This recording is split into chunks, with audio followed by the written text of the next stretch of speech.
Hello everyone. UPSC prelims paper 2 या सी set को discuss करेंगे। ये पार्ट 1 है। सेट बी को लेकर हम चल रहे हैं और यह पेपर 10 अक्टूबर 2021 को कंडक्ट हुआ था। इसमें हम सभी पैसेजेस को डिटेल्ड एक्सप्लेन करेंगे। जो मैथ्स एंड रीजनिंग है उनको हम सॉल्व नहीं करेंगे क्योंकि वो सभी मैं नहीं कर सकता हूँ, इसीलिए उनको सॉल्व नहीं करेंगे, लेकिन उनके आंसर मैं ज़रूर बताऊंगा। अगर आपने किसी एक कोचिंग से आंसर की मिलाई है तो ये ज़रूरी है कि आप यहाँ से भी ये आंसर की मैच करें, क्योंकि मैंने 5 कोचिंग से आंसर की रेफरेंस लेके बनाई है, खासकर मैथ्स एंड रीजनिंग की।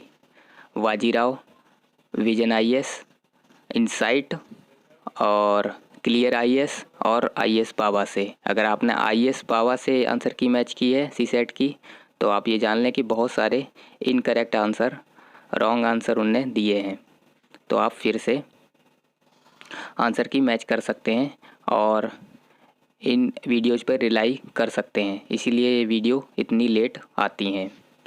तो हम शुरू करते हैं। ये सेट बी है, तो पैसेजेस से शुरू करते हैं। Passage 1, with respect to what are called denomination of religion, if everyone is left to judge of his own religion, there is no such thing as religion that is wrong. But if they are to judge of each other religion, there is no such thing as religion that is right, and therefore all the world is right or all the world is wrong in matter of religion. तो UPSC बहुत बढ़िया passage बनाता है जिसका कुछ अच्छा सा मतलब होता है। तो जब इन्फरेंस एंड लॉजिकल एज्यूम्शन या क्रक्स निकालने को दे तो कुछ सॉलिड बढ़िया सा होना चाहिए। तो इसका क्या होगा? ए है, no man can live without adhering to some religious denomination. ये बात नहीं हो रही है कि कोई भी रिलीजियस डिनोमिनेशन के बिना कोई नहीं रह सकता है। It is duty of everyone to propagate one religious denomination. ये भी बात नहीं हो रही है कि ये ड्यूटी है सबकी कि वो अपने रिलीजियस डिनोमिनेशन की को प्रोपेगेट करे। 3, religious denomination tend to ignore the unity of man. यही बात हो रही है, ठीक है। सबको लगता है कि अपना रिलीजन बढ़िया है, यही सबसे बेस्ट है, और लेकिन जब दूसरे का रिलीजन जो जज करते हैं तो उसमें बहुत सारी उनको कमियां लगती हैं, इसीलिए इसमें डिसयूनिटी बन जाती है लोगों में। यही बात हो रही है। तो इसका आंसर होगा सी, ठीक है। पहले का आंसर होगा सी। अगला passage, it is certain that seditions, war and contempt और breach of the laws are not so much to be imputed to the wickedness of the subject as to bad state of dominion, for men are not born fit for citizenship but must be made so. Besides, men's natural passions are everywhere the same. If wickedness more prevails, the more offences are committed in one commonwealth than in another. It is certain that the former has neither enough pursued the end of unity nor framed its laws with sufficient forethought, and that therefore it has failed in making quite good its right as commonwealth. ये थोड़ा सा difficult passage है समझना। इसमें से बताना है कि most logical and rational inference क्या निकलता है पैसेज से।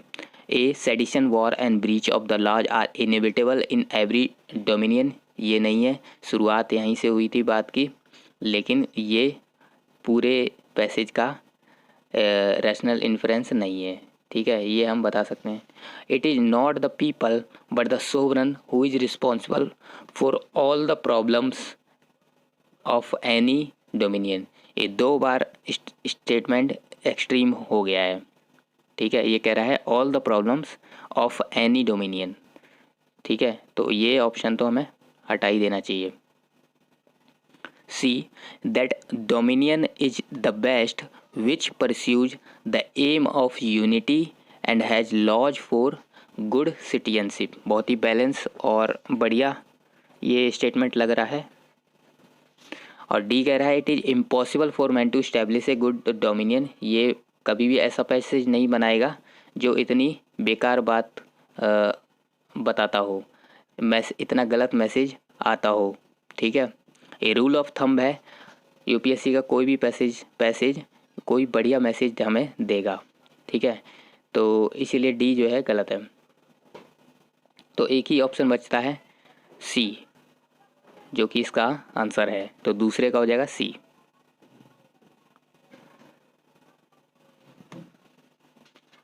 तीसरा passage, inequality violates a basic democratic norm, the equal standing of citizens. Equality is a relation that obtains between persons in respect of some fundamental characteristics they share in common. Equality is morally speaking a default principle. Therefore, persons should not be discriminated on the grounds such as race, caste, gender, ethnicity, disability, or class. These features of human condition are morally irrelevant. The idea that one should treat person with respect not only because some of the person some special feature of talent, for example skilled cricketer, gifted musician or literary giants, but because person are human being is by now part of the common sense morality. बहुत बढ़िया passage है। इससे हम ये भी सीख सकते हैं कि डिस्क्रिमिनेशन जो हम इन ग्राउंड पर करते हैं, race, caste, gender, ethnicity, disability और क्लास, ये मोरली सही नहीं है। ठीक है, तो डिस्क्रिमिनेशन होना चाहिए, फेयर डिस्क्रिमिनेशन होना चाहिए। ओके, तो इसका बताना है कि क्या अजम्पशन हम लगा सकते हैं इस पैसेज से। 1 2 3 4 स्टेटमेंट हैं। एक, equality is a prerequisite for people to participate in multiple transaction of society from a position of confidence. देखते हैं। 2, occurrence of inequality is detrimental to the survival of democracy.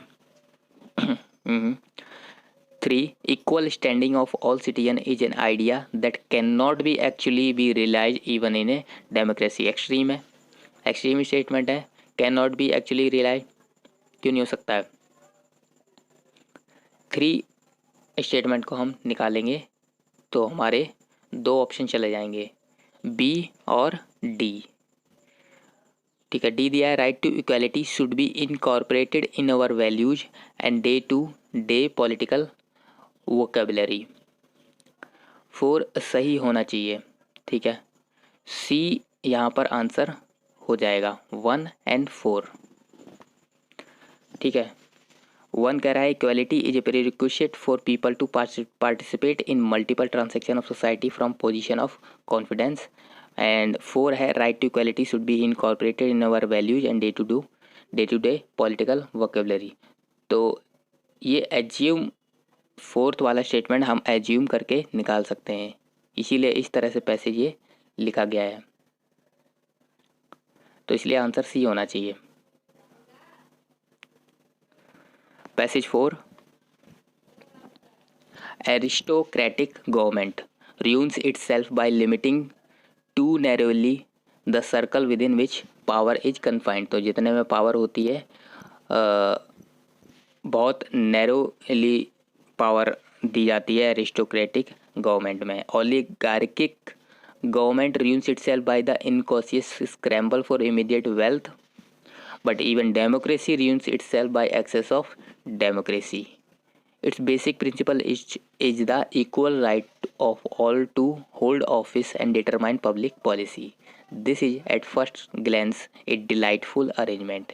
It becomes disastrous because the people are not properly equipped by education to select their best rulers and wisest courses. कितनी बढ़िया बात है कि democracy का जो principal है वो बहुत बढ़िया है। बेसिक प्रिंसिपल है कि सबको इक्वल राइट दिया गया है, कोई भी ऑफिस होल्ड कर सकता है और डिटरमाइन कर सकता है पब्लिक पॉलिसी। लेकिन लोग ही अभी इतने एजुकेटेड नहीं है प्रॉपरली, उनको समझ नहीं है कि कौन पावर में होना चाहिए। तो जो रूलर होंगे वो पावर में नहीं होंगे, जो बेस्ट रूलर हैं वो पावर में नहीं होंगे, और ये डेमोक्रेसी के लिए ख़राब हो जाता है। The people have no understanding and only repeat what their rulers are pleased to tell them. Such a democracy is a tyranny और autocracy। तो लोगों को पता ही नहीं रहता है कि कौन से रूलर्स उन्हें कौन से रूलर से उन्हें रूल होना है। ठीक है, अच्छा पैसेज है। तो इसमें बताना है crux of the passage, best reflect the crux of the passage क्या है। Human societies experiment with different form of government, ये क्रक्स नहीं है। अलग अलग गवर्नमेंट फॉर्म की बात हुई है, लेकिन ये तो यहाँ पर बात नहीं हो रही है। Any form of government tend to deteriorate by excess of its basic principle, ये बात हुई है, ये ठीक है। और पढ़ते हैं, education of all citizen ensures a perfect functional and sustainable democracy, ये बात हुई है, ठीक है। लास्ट में हमने देखा था कि किस तरह से people are not properly equipped by education to select the best rulers. तो इसका मतलब ये हुआ, ये एज्यूम हम कर सकते हैं कि education of all citizen insure a perfect functional and sustainable democracy, लेकिन परफेक्ट यहाँ पर वर्ड आता है वो ठीक नहीं है। D, having a government is necessary evil because tyranny is inherent in any form of government, ये एक्सट्रीम स्टेटमेंट है, ये हटा देंगे। तो इसमें आंसर हो जाएगा बी, ठीक है, 4 का बी। सी भी इसका आंसर हो सकता है, लेकिन कम चांसेज हैं। 4 का होना चाहिए B, any form of government tends to deteriorate by excess of its basic principle. 5, in a group of 120 person, 80 are Indians and rest are foreigner. Further 70% in the group can speak English. The number of Indians who can speak English, तो ये हम निकाल सकते हैं। इसका answer हो जाएगा D, 30 और मोर। 5 का D. 6, consider all 3-digit numbers without repetition of digit obtained using 3 non-zero digit which are multiple of 3, let's s be their sum। तो इसमें से बताना है करेक्ट क्या है। s is always divisible by 74, s is always divisible by 9, तो इसमें answer हो जाएगा सी, बोथ, दोनों ही स्टेटमेंट करेक्ट हैं। 7, देर आर 2 क्लासेज, मैं मैथ्स और रीजनिंग के क्वेश्चन अब पढ़ भी नहीं रहा हूँ, इनको आंसर बता देता हूँ। तो 7 का हो जाएगा, 7 का हो जाएगा ए, 1 ओनली। 8, 2 स्टेटमेंट हैं और इसमें बताना है कि स्टेटमेंट केवल 1 अकेला काफ़ी है किसी क्वेश्चन को आंसर करने के लिए, या 2 काफ़ी है। तो इस तरह के क्वेश्चन थोड़े कठिन होते हैं क्योंकि इसमें कन्फ्यूजन हो जाता है और पता नहीं चलता है, इसलिए मुझसे कम हो पाते हैं। 8 का हो जाएगा सी, आंसर सी। 9 का हो जाएगा सी। 10 क्वेश्चन देखिए, in the English alphabet the first 4 letters are written in opposite order and the next 4 letters are written in opposite order and so on, and by the end y and z are interchanged with which will be the 4th letter to the right of the 13th letter। बिल्कुल same question पूछा गया था EPFO में। अगर आपने EPFO की answer की नहीं देखी है तो वो भी आप देख सकते हैं हमारी प्लेलिस्ट में जाकर। तो ऐसा ही क्वेश्चन बिल्कुल EPFO में आया था और ये रिपीट हो गया, इसलिए हमें क्वेश्चन पेपर पिछले लगाने चाहिए अदर एग्जाम्स के भी। ठीक है, तो 10 का हो जाएगा बी, इसका आंसर हो जाएगा टी। फिर पैसेज आ गए हैं, तो पैसेज पढ़ते हैं। India faces a challenging immediate future in energy and climate policy making. The problems are multiple, sputtering fossil fuel production capability, limited access to electricity and modern cooking fuel for the poorest, rising fuel imports in unstable global energy context, continued electricity pricing, governance challenges leading to costly deficit or surplus supply, and last not least growing environmental contestation around land, water, air. But all is not bleak, सब कुछ गड़बड़ ही नहीं है। Growing energy efficiency program, integrated urbanisation and transport policy discussion, in road to enhancing energy access and security. तो ये कुछ कुछ काम हो भी रहा है। And bold renewable energy initiative even if not fully conceptualised suggest the promise of transformation. तो ट्रांसफॉर्मेशन तो हो ही रहा है। तो 11 में बताना है क्रिटिकल मैसेज क्या यहाँ पर निकल के आ रहा है। India's energy decision making process is ever more complex and interconnected. बिल्कुल, ये बिल्कुल ठीक लग रहा है। बी पढ़ते हैं। India's energy and climate policy is heavily tuned to sustainable development goals. Sustainable development goals कहाँ से आ गए हैं? नहीं, ये नहीं है। C India's energy and climate action are not compatible with its broader. Not compatible नहीं, ऐसी बात नहीं हो रही है। India's energy decision making process is straightforward supply. और स्ट्रेट फॉरवर्ड कहाँ है सब कुछ? In supply oriented and ignores the demand side. नहीं, गलत है बिल्कुल। तो इसलिए इसका आंसर हो जाएगा बिल्कुल ए हो जाएगा 11 का।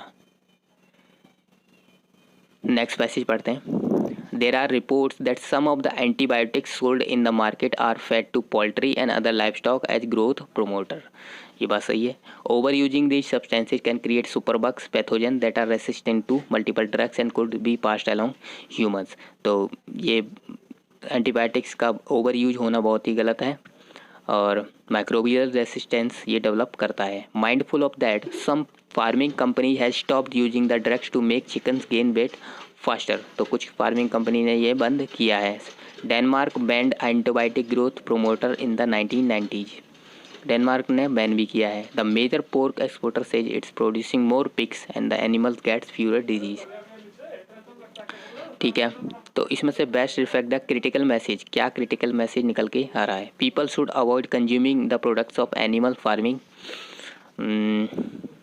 लोगों को ये करना तो चाहिए, लेकिन ये यहाँ से निकल के नहीं आ रहा है। ठीक है, ये पैसेज मैं नहीं बोल रहा है। Foods of animal origin should be replace with food of plant origin. ये कोई करता है तो अच्छी बात है, लेकिन ये मैसेज हम यहाँ पैसेज में रिफ्लेक्ट नहीं हो रहा है, तो ये हम काट देंगे। ए और बी गलत हैं। Using antibiotics on animal should be ban, ये हो सकता है। D antibiotics should only be use to treat disease, ये भी हो सकता है। तो सी और डी में कोई भी आंसर हो सकता है। ठीक है, और मैं ये मानता हूँ कि इसका आंसर होगा D, antibiotics should only be use to treat disease. तो डिजीज़ के लिए अगर हम यूज करते हैं तो वहाँ ये जस्टिफाइड हो जाता है एंटीबायोटिक्स कि हम यहाँ यूज क्यों कर रहे हैं। बाकी जगह जब यूज करते हैं तो इससे एंटीबायोटिक रेसिस्टेंस डेवलप होता है और डिजीज़ भी फिर ट्रीट हम नहीं कर पाते हैं, जो कि डेंजरस है। इसलिए next passage. Policymakers and media have placed the blame for skyrocketing food prices on a variety of factors, including high fuel prices, bad weather in key food producing countries, and diversion of land to non-food production. Increased emphasis, however, has been placed on a surge in demand for food from the most populous emerging economies. It seems highly probable that mass consumption in these countries could be well poised to create a food crisis. तो assumption क्या लगा सकते हैं हम इस passage से? A, oil producing countries are one of the reason for high food prices. नहीं, ये एजम्पशन नहीं लगा सकते, ऐसा कुछ नहीं है, ऐसा कुछ नहीं है। If there is a food crisis in the world in near future it will be in the emerging economies, ये भी नहीं है, ऐसा हम एजम्पशन नहीं लगा सकते। ऐसा यह बोला गया था कि it seems highly probable that mass consumption in these countries could be well poised to create a food crisis. लेकिन और भी तो रीजन होंगे और इस तरह से हम ये कंक्लूड नहीं कर सकते, इसलिए यहाँ आंसर बनना चाहिए डी, नीदर 1 नॉर 2। तो 13 का डी होना चाहिए। Next para.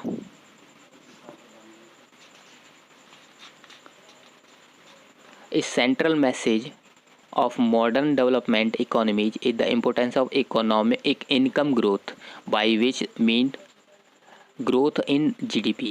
In theory, rising GDP creates employment. ये बात सही है। थ्योरी में GDP राइज करती है तो एम्प्लॉयमेंट जनरेट होता है, इन्वेस्टमेंट अपॉर्चुनिटी बढ़ती है। लेकिन क्या एक्चुअल में होता है? ऐसा लिखा नहीं है, लेकिन जैसा लिखा है उस हिसाब से हम पता कर सकते हैं। As income grow in a country where the level of GDP was once low, household communities and government are increasingly able to set aside some funds for the production of things that make a good life. Today, GDP has assumed such a significant place in the development lexicon that if someone mentions economic growth, we know they mean growth in GDP। तो जब भी कोई growth की बात करता है तो हम बस अंदाज़ा लगा लेते हैं कि ये GDP की बात कर रहा है। तो इतना ज़्यादा हम फोकस कर रहे हैं GDP पर। तो GDP पर केवल फोकस करने से बात नहीं बनेगी, ऐसा कहीं साफ साफ बोला नहीं है, लेकिन हम समझ सकते हैं जब इसने लिखा था in theory rising GDP creates employment and investment opportunity. ठीक है, थ्योरी में ही क्यों? तो 14 से क्या हम अज्यूमशन लगा सकते हैं? Rising GDP is essential for a country to be developed country? नहीं, जी केवल GDP बढ़ने से ये बिल्कुल असेंशियल है डेवलप कंट्री बनने के लिए? नहीं, ये ऐसा हम पैसे से नहीं बता सकते। बी, राइजिंग GDP गारंटी करता है reasonable distribution of income of all house hold. ये तो हम पैसे ना भी पढ़ें तो भी हम हटा सकते हैं, ये गलत है। इसलिए आंसर हो जाएगा इसका भी डी, नीदर 1 नॉर 2। 14 का डी। 15 7 बुक्स हैं PQRSTU साइड बाय साइड रखी हैं और ठीक है, इसका हम आंसर बता सकते हैं आसानी से सी। 15 का आंसर हो जाएगा C, Q and T।